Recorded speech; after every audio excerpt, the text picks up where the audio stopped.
오늘은 우리 성경에서 유명한 여호수아로 들어가는데, 여호수아는 늘 언제나 이렇게 모세가 대장이고 여호수아와 갈렙이 부관과 당번병을 하는 것 같이 성경에는 지위가 좀 낮게 설정되어 있습니다. 그래서 여기 여호수아를 시작하는 대목에서는 모세 때는 하지 않았던, 모세 때는 그냥 떨기나무에 붙는 불로 그를 찾아온 모세를 네 발에서 신을 벗어라.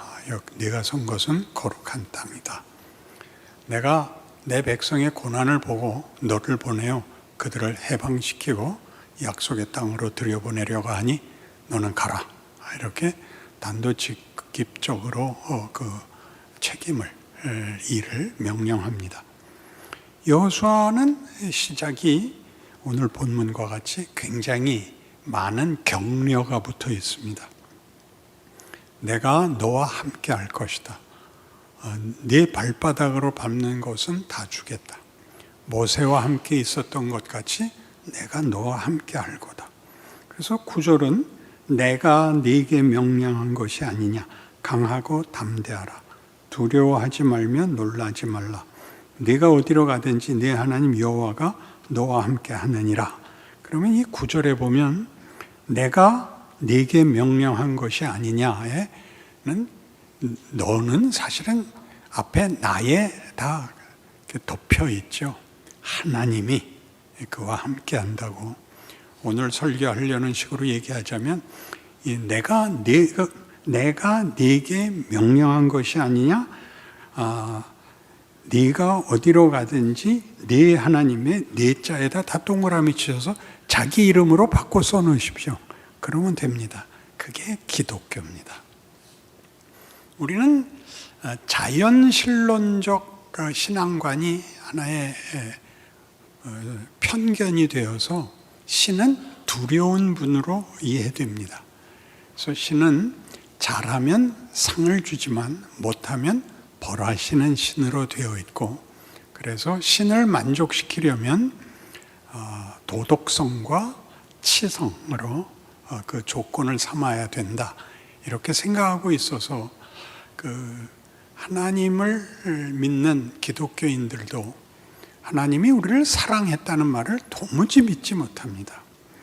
하나님이 세상을 이처럼 불쌍히 여긴 것보다 더 크게 사랑하사 인데, 우리는 다 불쌍히 여기사로 이해를 해서 독생자를 주셨다는 말을 사랑으로가 아니라 그 진정성으로는 이해를 해도 그것을 분위기상 이렇게 공포와는 대조되는 두려움의 문제가 아니고 사랑을 받고 보호를 받고 내 편인 아버지를 만난다는 그런 이해는 기독교인들에게 좀 적습니다. 그래서 이 여호수아의 시작이 이런 것은, 말하자면 여호수아는 모세와 다른 지위를 갖게 됩니다. 모세가 높고 여호수아가 낮은 그런 의미가 아니라, 이제 영웅이 등장하여 세장을 연 이 새 질서에서 그 영웅이 등장한 이유가 모든 그 안에 있는 존재들을 하나님이 어떤 신분과 어떤 목적 그리고 결국으로 취급하는가의 이제 대표자입니다. 그러니까 여호수아는 순종한 자, 하나님의 명령을 다 수행한 자, 율법을 지킨 자, 이렇게 자기가 잘한 사람으로, 성실한 사람으로 보시는 것보다 더 크게 하나님이 아브라함에게 하신 약속같이, 아브라함이 그 대표자가 된 것같이 모세와 더불어 일을 하여 모든 하나님의 뜻을 이루신 것 같이가 이제 모두에게, 영웅으로 인하여 보통의 사람들이 은혜를 입거나 이익을 받는 것이 아니라 우리 모두가 모세와 여호수아와 같은 대접을 받는 것이다의 첫 번째 대표자가 여호수아입니다. 그러니까 모세가 영웅이었다면 이제 이 영웅은 보편화되고 일반화되어서 신약 시대에 오면 분명하게 우리 각각이 하나님의 사랑의 대상이요, 하나님의 권능의 대상이요, 하나님의 은혜의 대상이며 하나님이 자랑하고 내세우는 특별한 존재가 되었다. 이렇게 하는 것이 기독교입니다. 그래서 이제 이 여호수아를 읽으면 여호수아서는 약속된 땅을 이제 취하는, 그래서 전쟁과 그 다음에 분배, 땅의 분배가 이 여호수아서의 전 내용인데, 그 전쟁의 양태가 전부 여호수아 손에 있지 않고 하나님 손에 있는 것을 여러 가지로 증명합니다. 이 땅을 들어갈 때 요단강을 건너 들어가는데 제사장들이 법궤를 메고 요단강에 들어서자 이 흘러내리던 요단이 이렇게 역폭포같이 거꾸로 물이 위로 솟아 벽을 이루어 내려오던 것이 멈춥니다. 홍해가 갈라지듯이 법궤가 들어오자 이렇게 요단강 물이 서고 백성이 다 건너고 5장에 가면 그 여리고성을 향하여 가는데 군대 장관을 만납니다. 그 존재의 위험이 커서 여호수아는 그 떨리는 마음으로 묻지요. 당신은 우리 편입니까? 적군입니까?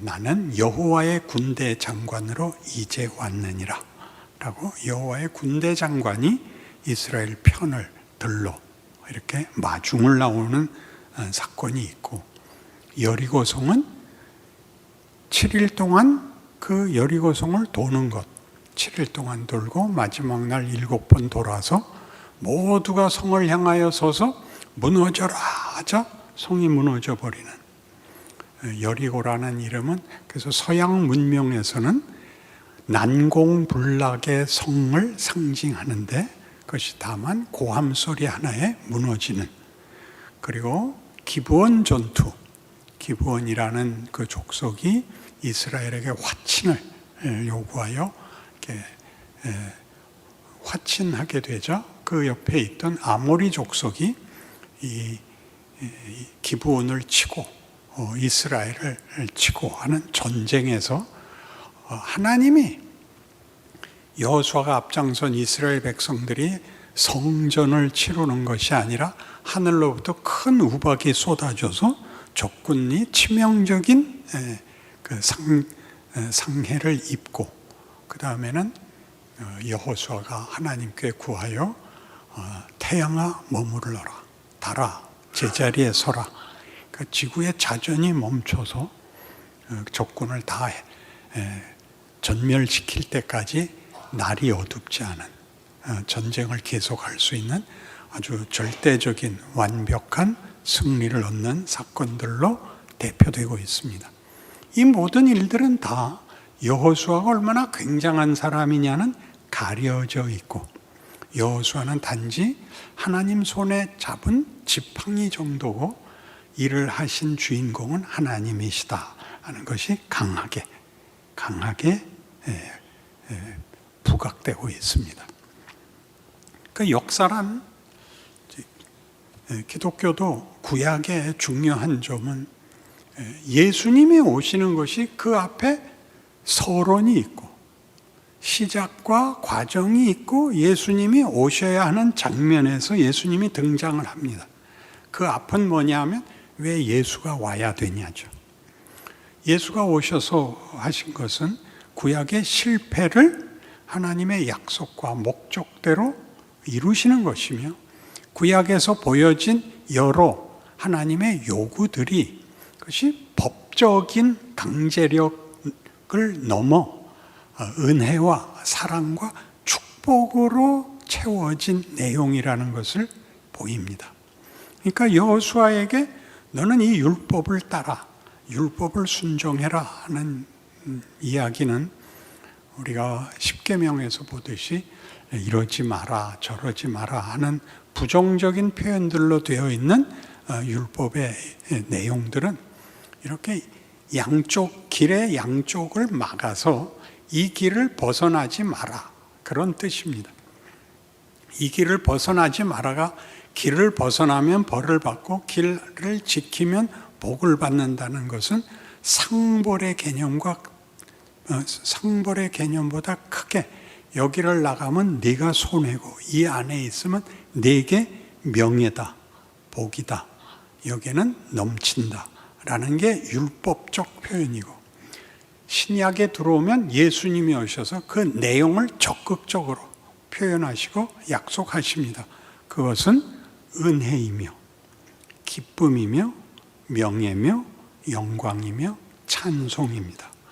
그러니까 이제 다른 신을 섬기는 모든 신앙관에서는 신은 두려운 존재고 틀리면 잘못하면 벌을 받는 문제라면, 성경이 얘기하고 싶은 하나님, 그리고 그 하나님이 왜 예수를 보냈는가 하는 것들은 다 우리를 어떤 존재, 어떤 운명, 어떤 정체로 부르고 만드는가 하는데 집중되어 있습니다.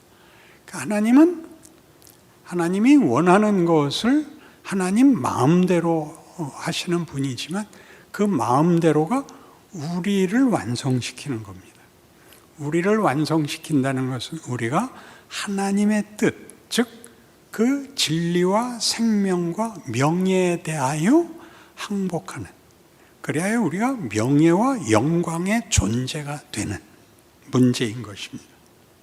그러니까 우리가 행복을 정하고 우리가 만족을 정하고 우리가 정하는 가치가 아니라 하나님이 정하는 가치들인데, 그것은 사람으로서는 상상할 수 없는 것들입니다. 한 인간의 최고의 지위랄까, 행복이랄까, 만족은 스스로가 스스로를 만족하는 것에서 더 나아가서 이웃의 인정을 받는 것입니다. 이웃의 인정을 받는다는 개념은 사랑에서 가장 두드러지는데, 사랑은 내가 누구를 사랑했을 때 그 사랑은 상대방이 동일한 사랑으로 화답해 줘야만 성립이 됩니다. 짝사랑은 안 됩니다. 사랑은 대상의 항복을 받아내야 되는데, 사랑의 어려운 점은 내가 누구를 좋아할 때 그 사람이 나를 선택해야 되는 이 둘이 많이 어긋나곤 한다는 사실 때문이죠. 내가 그를 조작할 수 없고 강요할 수 없기 때문에 내가 상대방을 좋아하고 사랑하는 그 대상이 나를 사랑하고 좋아하게 만드는 것은 다른 문제입니다. 어떻게 무슨 재주를 부릴 수 있는 문제가 아니죠. 이 싸움이라 그러면 좀 애매한데 하나님은 이걸 하기로 하십니다. 왜냐하면 그분이 사랑이시기 때문입니다. 사랑을 얼마든지 폭발시켜 그의 형상을 따른 인간을 만들고 이 인간들과 사랑과 믿음을 나누자고 하십니다. 그러니까 인간이 알아듣질 못하죠. 그것은 여러분들 한 인간의 생애에서도 똑같습니다. 저와 제 아내가 많이 보는 유튜브가 있습니다. 딱 하나 보는 유튜브가 있는데 어린애들 노는 겁니다. 1살짜리 미만. 얼마나 이쁜지요. 그건 뭐 어떻게 흉내를 낼 수가 없습니다. 피카소는 16살인가 모든 미술 기법을 완성했는데 딱 하나 하지 못한 것이 있는데 동심을 회복할 수 없었답니다. 그렇죠? 그 티 없는 얼굴을 만들 수가 없습니다. 그건 잘못이 아니라 순진하고 순수한 게 전부가 아니라 인간은 성숙해야 된다는 것입니다. 여러분의 그 이쁜 애가 자라나지 않으면 얼마나 무섭습니까? 똑똑해야 된다 이렇게 간단한 문제가 아니라 애가 커서 추록에 태우고 다녀야 될 만큼 컸는데 아무것도 모른다. 그러면 정말 큰일이죠. 인간은 순진함의 아름다움에서 상상도 할 수 없는 명예와 영광의 자리에 가야 한다고 성경이 얘기하는 것입니다. 그래서 우리가 하나님의 율법 안에서 하나님이 누구시고 우리가 누구인가를 가르치는 정체성이 초점이라면 어떻게 율법의 이 정체성이 나오느냐 하면 하나님이 우리에게 요구하는 것은 요구가 아니라 알라입니다. 10계명의 1계명에서 4계명까지 뭐냐면 나는 하나님이답니다. 하나님이 어떤 분이신가? 나는 너에게 충분한 하나님이니까 너는 다른 옆눈을 팔거나 옆길로 셀 필요 없다. 이게 1계명에서 4계명이고 5계명에서 10계명까지는 내 필요를 이웃에게서 뺏어올 필요, 약탈해올 필요가 없다. 왜? 충분하니까가 아니라 이웃에게서는 네 필요를 채울 것이 없다. 네 필요는 내가 채운다. 이것입니다. 그러니까 도둑질하지 말라, 살인하지 말라가 다 왜 성립하느냐 하면 그들을 쳐서 보복할, 그들을 쳐서 내가 얻을 보상이 없다. 그걸로는 되지 않는다. 왜? 하나님이 만들려고 하는 것은 하나님과의 사랑, 하나님과의 믿음입니다. 그리고 여러 번 설명한 것 같이 믿음과 사랑은 대등한 관계에서만 성립됩니다.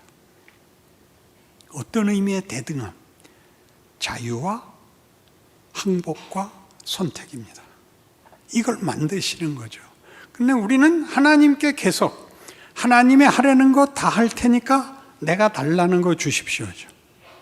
그러니까 성전을 짓겠다는 다윗에게 뭐라 그래요? 야, 내가 집이 없냐? 내가 먹을 게 없냐?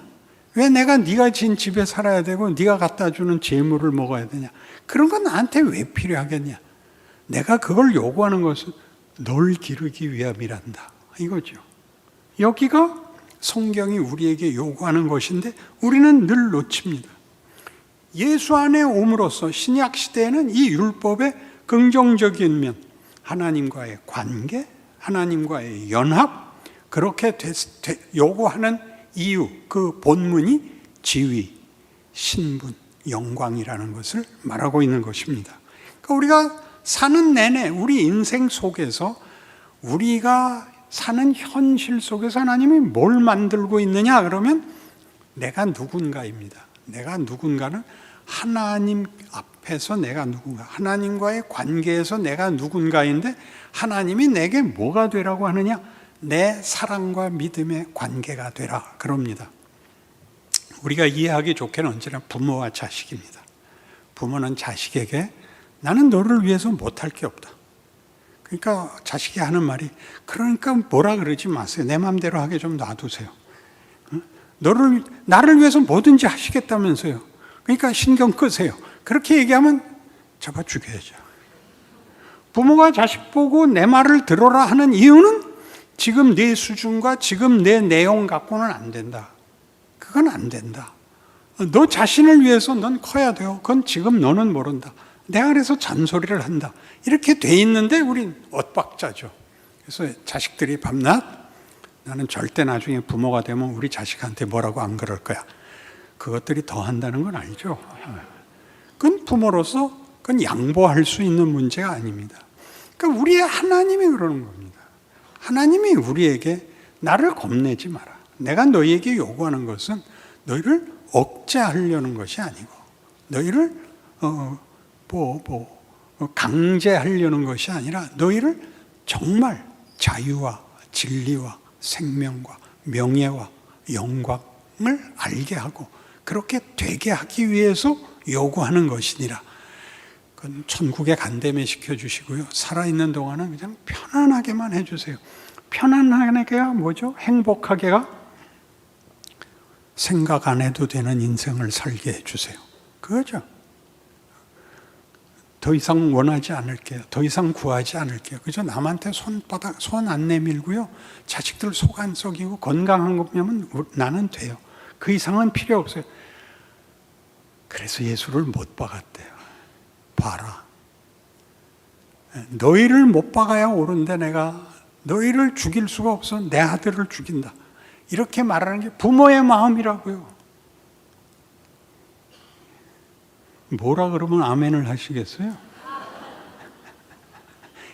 이런 식으로 아멘을 강요하는 사람은 처음 만난 거예요. 기독교는 너무 놀라워서 우리가 믿어지지가 않아요. 신이 우리를 위하여 희생을 한다. 그건 부모가 그래요.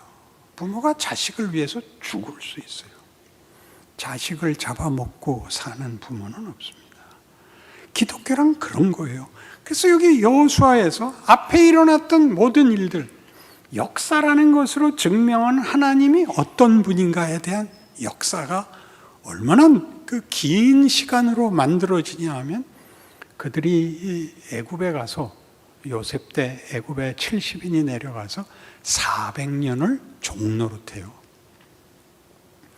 그럼 종으로 400년을 살면 어떻게 되느냐 하면 그 비굴함이 유전자가 된대요. 그러니까 이 광야 생활에서 쪽 하면 뭐라 그래요? 돌아가자는 거 아니에요. 우리 그냥 비굴하게 살아도 좋다.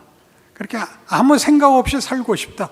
그게 성경에서 얼마나 못나게 지적되고 있는가를 생각해 보세요.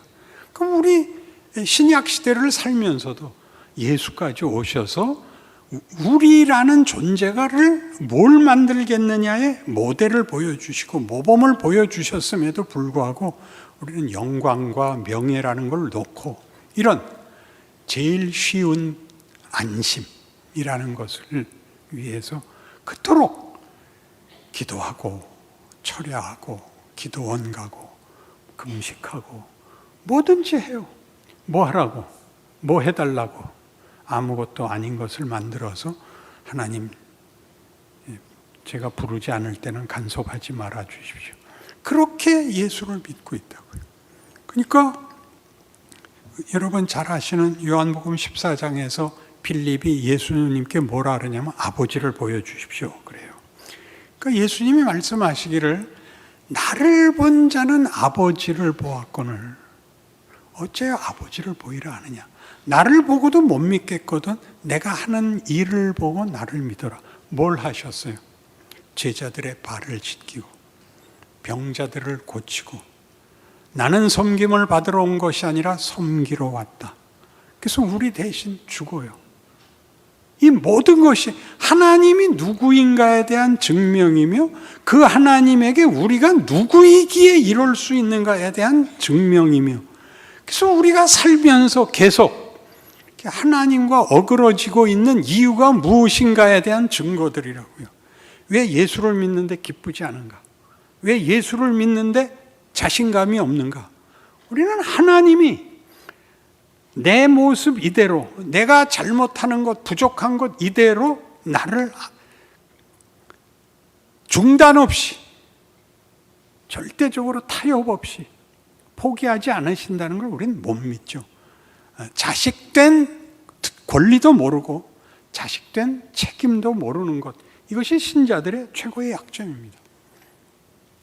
그러니 동일한 말을 마태복음 16장 24절에서는 뭐라 그랬냐 하면 아무든지 나를 따라오려거든 자기를 부인하고 자기 십자가를 지고 나를 쫓을 것이니라. 자기 십자가를 져야 한다. 자기를 부인해야 된다. 이건 온전히 예수에게서 증명이 된 거예요. 신이 인간이 되시고 죄 짓지 않았는데 대신 죽어야 돼요. 그게 뭐라고요? 하나님이 하나님이신 어떤 하나님? 우리를 사랑하기 때문에 자기가 죽을 수 있는 하나님이 이 죽는 걸 따라오라는 것이 거기까지 가도 괜찮은 사랑과 믿음이 내 정체성인 사람이 되라고 나를 보낸 것 같이 너희를 사랑하느니라 라는 증거죠. 그래서 이런 건 언제든지 이렇게 되어 있어요. 요한복음 3장 16절만 해도 하나님이 세상을 이처럼 사랑하사 독생자를 주셨으니 누구든지죠. 그러니까 모세, 여호수아, 다윗, 바울만이 아니고 누구든지라고요.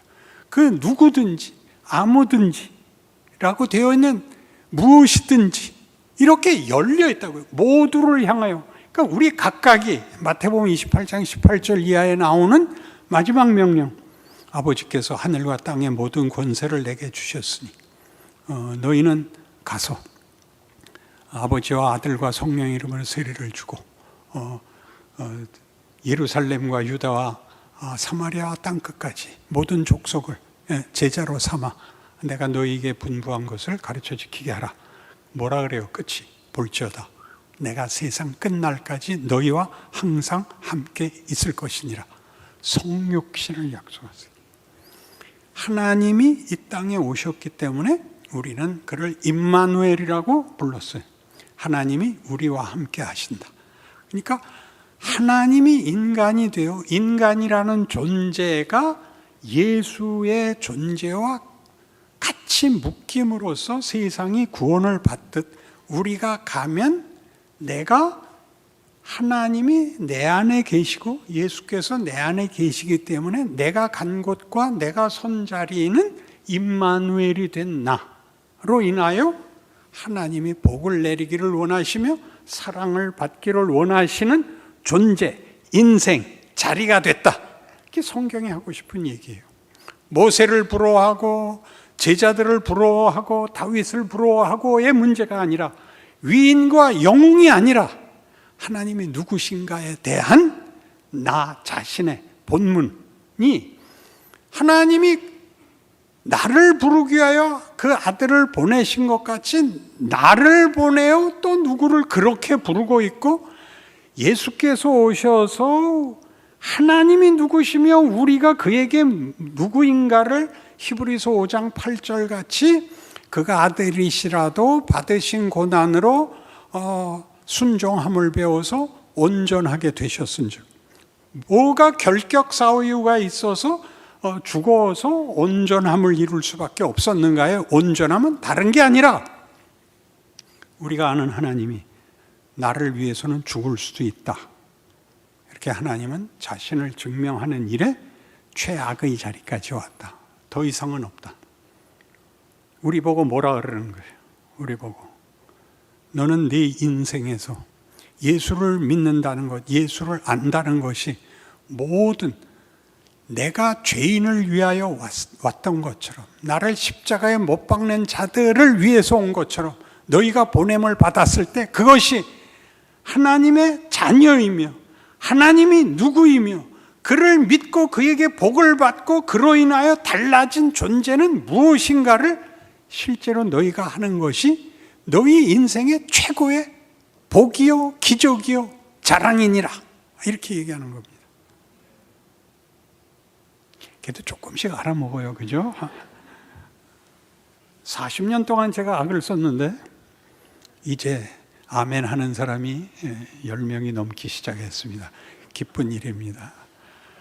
그러니까 이거는 우리 평생의 싸움입니다. 오늘이 어려운 것은 오늘 타협하면 끝이니까. 오늘 외에 없으니까. 어제는 지나갔고 내일은 아니니까.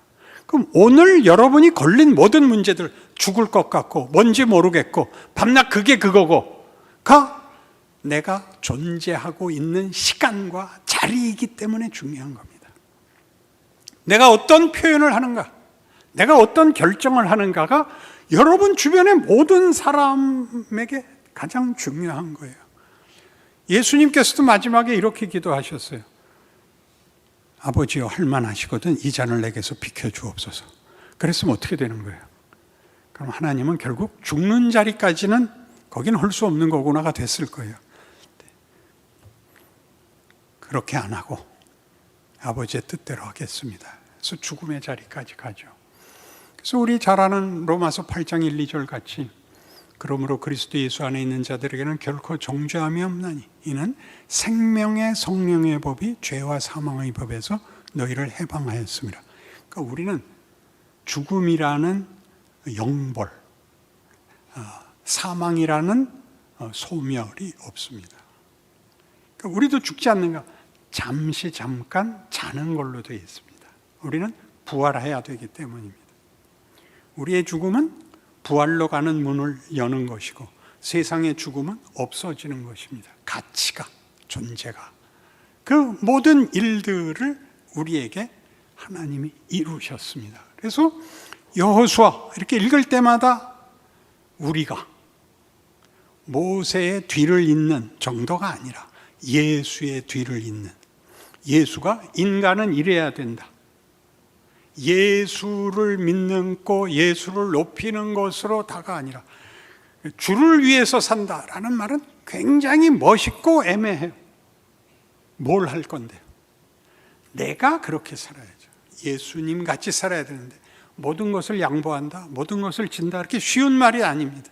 그렇게 쉬운 말이 아니고 인간이라는 존재의 가치, 내용, 안목, 판단, 분별, 지혜에서 다른 존재가 되는 것입니다. 그래서 우리는 하나님이 이방을 구하기 위하여 이스라엘의 실패를 조건으로 삼으신 것 같이, 에베소서 2장 12절 이하인데, 이스라엘의 불순종으로 하나님이 너희 이방을 구했다. 그렇게 함으로써 너희를 보고 이스라엘이 시샘하여 돌아오게 하신다. 이게 다 앞뒤가 안 맞는 거예요. 제사장 나라가 실패했는데 제사장 나라가 성공해야 될 이방의 구원이 실패한 것으로 된 것 같이 긍휼이다. 그러니까 이들은 실패해서 버려지고 이방이 구원을 받았지만 이방의 구원을 보고 저들이 돌아올 것이다는, 그걸 보고 깨달을 것이다가 아니라 동일한 긍휼로 저들도 다시 불러낼 것이다. 그러면 우리가 예수를 믿으면서 하는 거, 넌 안 믿으니까 지옥 가라, 난 믿었으니까 천국 간다 라는 식의 자기 확인은 절대 하시면 안 됩니다. 왜요? 세상에서 악당들이 다 죽으면 천국이 되는 것 같이 생각하고, 악당들 보고 정죄하여 너 지옥 가라 라고 얘기하는 걸로 나는 믿어서 천국 간다 라고 자기를 확인하는 것으로 서 있으면 안 됩니다. 달라야 됩니다. 지옥 갈 놈은 어떻게 반응하는지와 대조돼야 됩니다. 그것은 하루아침에 되지 않습니다. 그러니까 매일 연습해야 됩니다. 매일 여러분이 자기 드라마의 주인공입니다. 주인공이 뭐라고 말하느냐가 제일 중요한 겁니다. 용서할 것이냐, 공감할 것이냐, 타협할 것이냐, 절대 거절할 것이냐, 이런 간단한 판단에서부터 존재론을, 인격을, 성품을, 분별과 선택에서의 여러분의 실력을 길러나가야 되는 것입니다. 그래서 하루가 제일 중요합니다. 여러분 모두에게 오늘 하루가 신자로서 만들어지는 하루라는 걸 잊지 마시고, 여러분 스스로만이 빛이고 진리고 생명인 예수의 뒤를 쫓는 사람이라는 걸 기억하는, 한 걸음 나가는, 실패하면 그것이 그 다음날 2배로 전진할 수 있는 하루라는 것을 기억하는 신자가 되시기를 바랍니다.